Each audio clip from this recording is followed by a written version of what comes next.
మంగళవారం కలెక్టరేట్లోని సమావేశ మందిరంలో వాల్మీకి మహర్షి జయంతి వేడుకలు ఘనంగా నిర్వహించారు. ఈ జయంతి వేడుకల్లో జిల్లా కలెక్టర్ అభిలాష అభినవ్ పాల్గొన్నారు. ఈ కార్యక్రమంలో భాగంగా వాల్మీకి చిత్రపటానికి పూలమాల వేసి అంజలి ఘటించారు. రామాయణాన్ని రచించిన మహానుభావుడు వాల్మీకి మహర్షి అని కలెక్టర్ అన్నారు. వాల్మీకి రచనలోని విలువలను అందరూ పాటించాలని పేర్కొన్నారు.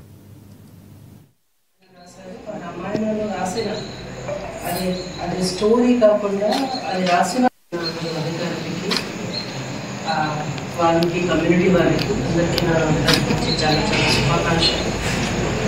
మంచిగా ఒక జయంతి జరుపుతున్నాను. కానీ మోస్ట్ ఇంపార్టెంట్ ఏంటంటే వాళ్ళు చేసిన పని గుర్తుపెట్టాలి.